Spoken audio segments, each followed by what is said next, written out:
Rannsóknarverkefnið Ísbjarnir á villigötum skoðar meðal annars frásagnir af hvítabjörnum frá landnámi og fram í nútímann, allt frá miðaldabókmenntum, þjóðsögum og sögnum til færslna á samfélagsmiðlum komur hvítabjarna.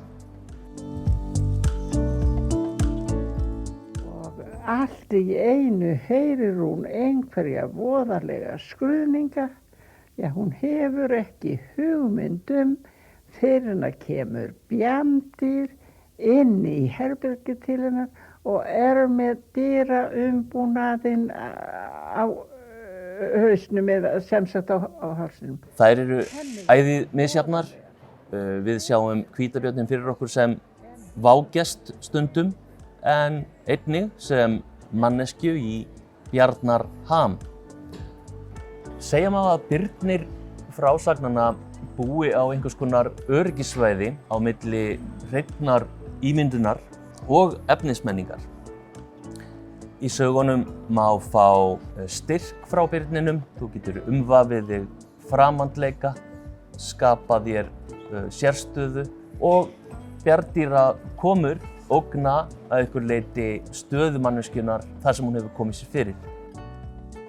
Henni verður voðalega hreint illt við þegar hún sér þetta en hefur samt þrekið sér til þess að stökkva á fætur og út.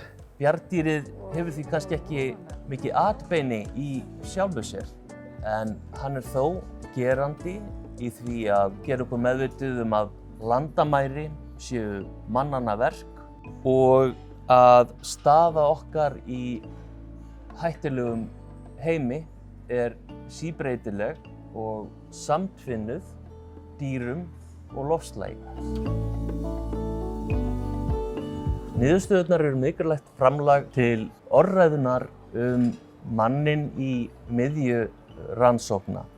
Með því að setja dýrið að nokkru leyti í forgrunn reynum við að kljúfa þessa tvíhyggju manns og dýrs og skoða hvar leiðir okkar liggja saman. Rannsóknarverkefnið er nýstárlegt meðal annars fyrir þess sakir að þarna blöndum við saman aðferðum samtíma myndlistar, listfræði og þjóðfræði og vinnum í nánum tengslum á milli Listaháskólans á Íslandi og Háskóla Íslands.